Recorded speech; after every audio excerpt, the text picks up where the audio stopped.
क्या इस बार सराइन नदी के हुसैनपुर घाट पर ग्रामीणों की 2 दशक पुरानी मांग को अमली जामा पहना दिया जाएगा, यानी पुल बन जाएगा? क्योंकि पूर्व भाजपा सरकार से लेकर सपा और बसपा तथा एक बार फिर योगी सरकार में हुसैनपुर घाट पर पुल बनवाए जाने की ग्रामीणों की मांग पर सरकार और विपक्षी दल से अभी तक आश्वासन ही मिलते रहे हैं। जबकि सरकार के विकास को आईना दिखाता हुसैनपुर घाट सीतापुर जिला मुख्यालय से महज 15 किलोमीटर दूर सदर और मिश्रित विधानसभा क्षेत्र की सीमाओं पर स्थित है। आसपास की लाख आबादी हुसैनपुर घाट पर बांस से बनाए गए जुगाड़ के पुल से साइकिल, बाइक और पैदल ही निकल सकते हैं। बाढ़ आने पर जुगाड़ का यह पुल बह जाता है, जिससे आपस का संपर्क टूट जाता है। दरअसल सराइन नदी हुसैनपुर घाट पर पुल बन जाने से लाख की आबादी को जिला मुख्यालय आने के लिए 8 किलोमीटर का फेर नहीं लगाना पड़ेगा। इलाके के लोगों को शिक्षा से महरूम नहीं होना पड़ेगा। समय पर बीमार जनों को इलाज मिल सकेगा। पर लाख आबादी की बदनसीबी देखिए कि किसी भी सरकार ने उनकी मूलभूत सुविधा को पूरा करने की अपनी जिम्मेदारी नहीं निभाई। और तो और, जब भी चुनाव नजदीक आते पुल बनवाने का आश्वासन दे दिया जाता, लेकिन 2022 में होने वाले विधानसभा चुनाव में अभी देरी है। ग्रामीणों ने पहले से ही आर पार की लड़ाई लड़ने का मन बनाकर आंदोलन का रास्ता अख्तियार कर लिया। उनकी इस लड़ाई में सिर्फ और सिर्फ आई इंडिया ने साथ निभाया। उनके आंदोलन को प्रशासन, शासन और सरकार तक पहुंचाया गया। मिश्रिक से भाजपा विधायक रामकृष्ण भार्गव ने आगे आकर अपना वादा निभाया और शनिवार को सीतापुर आए डिप्टी सीएम केशव प्रसाद मौर्य से पुल बनवाने का ऐलान करवाया। पहले हम आपको 16 अगस्त को जुगाड़ के पुल से आई इंडिया ने जो कवरेज की उसको दिखाते हैं। नमस्कार, मैं हूं पंकज सिंह गौर और आप पहुंचा हूं हुसैनपुर घाट, जो सीतापुर जिला मुख्यालय से महज 15 किलोमीटर दूर है। और आप देख सकते हैं कि ग्रामीणों ने जुगाड़ कर कैसे सराइन नदी पर एक पुल बनाया हुआ है। और ये पुल जो है इनके जुगाड़ के चलते ये इनके गांव तक पहुंचता है। जैसे तैसे लोग इसी पुल से होकर के अपने गांव को पहुंचते हैं, लेकिन जब बाढ़ आती है तो इनका संपर्क टूट जाता है। और ये पुल की मांग काफ़ी दिनों से आसपास के जो गांव वाले हैं वो उठा रहे हैं। उनकी संख्या लाखों में है। उनका कहना है कि ये पुल बन जाए तो उनकी बहुत सारी जो दिक्कतें हैं वो दूर हो जाएंगी। लेकिन सरकार तक ये शायद बात पहुंच नहीं पा रही है, या सरकार जानकर भी अनजान बनी हुई है। हालांकि सरकार दावे बहुत करती है विकास के, लेकिन विकास को ये मुंह चिढ़ा रहा है। ये जिला मुख्यालय से महज 15 किलोमीटर दूर का हाल है। और एक खास बात और भी बता दें, ये अगर पुल बन जाता है तो मछरेटा विधानसभा और नगर विधानसभा क्षेत्रों को जोड़ने का काम भी करेगा। उस पार हमारे मछरेटा विधानसभा क्षेत्र पड़ता है और इस पार हमारे जो है नगर विधानसभा क्षेत्र आता है। और आपको बता दें कि दोनों विधानसभा क्षेत्रों में भारतीय जनता पार्टी के विधायक हैं। ऐसे में उन्हें काफ़ी उम्मीदें हैं कि उनकी सरकार, चूँकि डबल इंजन की सरकार है, केंद्र में भी सरकार है और प्रदेश में भी सरकार है, लेकिन फिर भी ये पुल नहीं बन पा रहा है। आसपास के 2 दर्जन से ज़्यादा गांव इसी पुल के से होकर के जाते हैं। आप अंदाज़ा लगा सकते हैं कि ऐसे में इस इलाके के लोगों को कैसे शिक्षा ग्रहण करा पाते होंगे अभिभावक अपने बच्चों को, कैसे वो खेती बाड़ी कर पाते होंगे, इस पर से कैसे गन्ने की फसल उगाकर वो ले जा सकते होंगे, या कोई बीमार हो जाता होगा तो भला यहाँ से कैसे जाते होंगे। आई इंडिया की टीम ने जब ग्रामीणों से हुसैनपुर घाट के बहुप्रतीक्षित पुल को लेकर बात की तो हमें बताया गया कि 20 सालों से ग्रामीण पुल बनवाए जाने की मांग करते आ रहे हैं। जब भी चुनाव आते हैं पुल बनवाने का आश्वासन थमा दिया जाता है।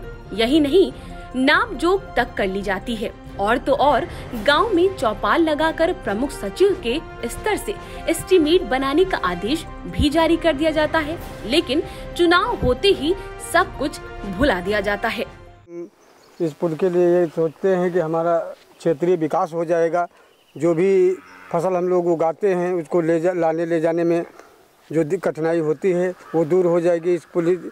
और बड़े बुजुर्ग जो हैं उनको साइकिल से जाने में असमर्थता है। अब वो जब पुल बन जाएगा, इस पर साधन चलने लगेंगे तो वो अपने किराए से जा सकते हैं। यहाँ पे काफ़ी दिनों से दिक्कत है। जो भी सरकार आती है, विधानसभा का चुनाव होता है तो कहते हैं कि पुल बनवा देंगे, आप लोग हमको वोट दीजिए, और बाद में वोट ले लेते हैं, कुछ नहीं करते हैं। कुछ लोग तो ये भी करके गए कि दूरबीन लगा दिया इधर से उधर कि पुल बनने जा रहा है, ये आप लोग हमको वोट दीजिए। जी जी ठीक है जी। उसके बाद भी कुछ नहीं कर रहे हैं। अब हम लोग धरना आंसर पर बैठे हैं, आमरण आंसर पर बैठे हुए हैं कि जब तक पुल नहीं बन जाएगा तब तक नहीं हटेंगे यहाँ से। काफ़ी दिक्कत होती है, पढ़ने जाओ तब भी दिक्कत होती है। जब हम लोग भी जाते थे तभी दिक्कत होती थी, इस पर ना उधर होती थी तो हम लोग लेट हो जाती थी। वो पुल यहाँ से 15-20 किलोमीटर दूर है, वहाँ से फिर घूम करके हम लोग जाते थे, तब भी काफ़ी हम लोग को दिक्कत होती थी। तो गाड़ी तो आ ही नहीं सकती हैं, इसलिए हमारे वहाँ जो पढ़ाई के कॉलेज के वाहन हैं तो कोई नहीं वाहन आ पाते, क्योंकि काफ़ी दूरी पड़ती है, उतनी हम लोग फीस दे नहीं पाते हैं, तो इसलिए हमको साइकिल से ही जाना पड़ता है। हमारे यहाँ 26 जून 2019 को श्रीमान सेंथिल पांडियन जी प्रमुख सचिव आए थे, चौपाल लगी थी, उसमें हमने मांग रखी थी कि ये हमारे क्षेत्र की सबसे बड़ी समस्या है। तो उन्होंने तुरंत आदेश दिया था कि इसका एस्टीमेट बनाया जाए, ठीक है, और आगे इसका पुल का निर्माण हो। तो उसके बाद उनके आदेश पे एस्टीमेट बन गया था। उसके बाद वो एस्टीमेट राज्य क्षेत्र निगम गया था। मैं राज्य क्षेत्र निगम 2-3-4 बार जा चुका हूँ, और अभी मैं 27 जुलाई को गया था, तो हमको पत्राक संख्या दी गई थी वहाँ, और उन्होंने बताया है कि 20 जुलाई को मुख्य अभियंता लोक निर्माण क्षेत्र को भेज दिया गया है इसके मंजूरी के लिए, वित्तीय स्वीकृत के लिए। हुसैनपुर घाट के एक ओर का इलाका सदर विधानसभा क्षेत्र में आता है और दूसरी ओर का मिश्रित विधानसभा क्षेत्र में। ग्रामीण इसी बात को लेकर और ज्यादा इस बार आक्रोशित थे कि दोनों विधानसभा क्षेत्रों में भाजपा के विधायक चुनने का काम किया केंद्र और प्रदेश में उनकी सरकार है। आश्वासन के बाद भी पुल बनवाने को लेकर कोई दिलचस्पी नहीं ले रहा है। इससे आक्रोशित होकर ग्रामीणों ने आर पार की लड़ाई लड़ने के लिए 16 अगस्त से आमरण अनशन का रास्ता अख्तियार कर लिया, मगर उनकी सुधि लेने न कोई अधिकारी पहुंचा और न कोई जनप्रतिनिधि। 21 अगस्त को डिप्टी सीएम केशव प्रसाद मौर्य के जनपद आगमन की जैसे ही सूचना आई कि 19 अगस्त की रात जिला मुख्यालय से अधिकारियों ने पहुंचकर भूख हड़तालियों के आंदोलन को समाप्त करा दिया। मांग हमारी पूरी हो, मांग हमारी पूरी हो। सराइन नदी घाट पर हुसैनपुर के पास जो पुल बनना है उसको लेकर आप देख सकते हैं कि आंदोलन शुरू कर दिया है ग्रामीणों ने, और इनकी मांग है कि अब ये आर पार की लड़ाई लड़ेंगे, क्योंकि इन्होंने जिन्हें चुना था उन्होंने आश्वासन तो दिया लेकिन अभी तक पुल नहीं बनवाया। अब इन लोगों ने तय कर लिया है कि ये इस बार अपने हक को पाकर रहेंगे।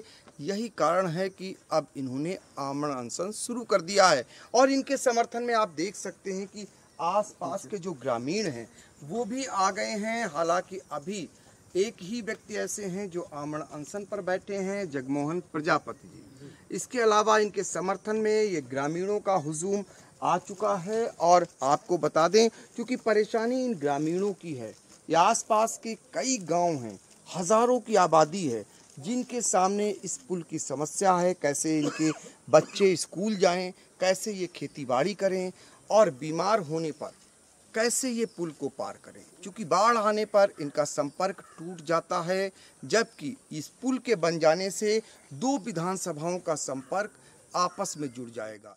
ग्रामीणों के रुख को देखकर मिश्रिक से भाजपा विधायक पूर्व मंत्री रामकृष्ण ने भी आनन फानन तेजी दिखाई और सीतापुर आए डिप्टी सीएम केशव प्रसाद मौर्य से हुसैनपुर घाट पर पुल बनवाए जाने की घोषणा करवा डाली।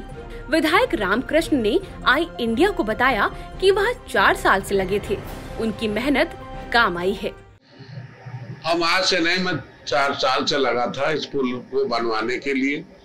पहले पुल का एस्टीमेट भी बना था, लेकिन एक समय सीमा है कि 8 किलोमीटर की दूरी के पहले पुल नहीं बनता था, इसलिए रुक गया था। लेकिन मैंने पुनः आज दिया है और 17 तारीख में लोक लेखा कमेटी में हूँ, वहाँ के चेयरमैन के माध्यम से भी दिया था। उस पर प्रमुख सचिव ने मांग लिया है कि पुल ये देखो मांगा है, पुल व पेंटून ब्रिज हेतु आख्या प्रस्तुत करें। तो ये तो एस्टीमेट बनी गया, जिला योजना से भी पास हो गया है। आज मेरा सौभाग्य है और वो हमारी मेहनत काम आई और माननीय उप मुख्यमंत्री केशव प्रसाद मौर्य जी ने पुल बनाने के लिए घोषणा कर दिया है।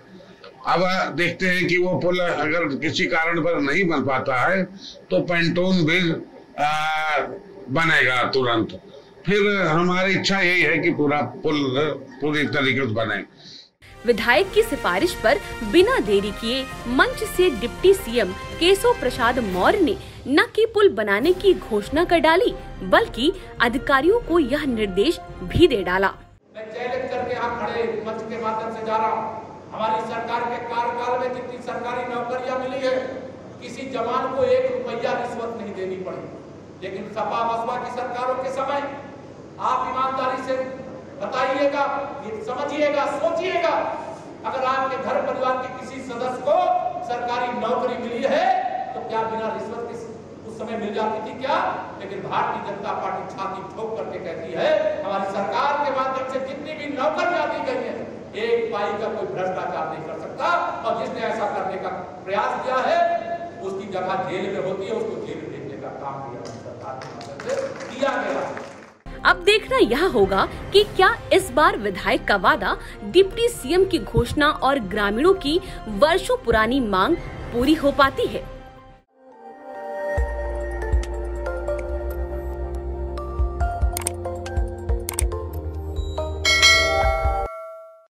खबर आपकी, नजर हमारी।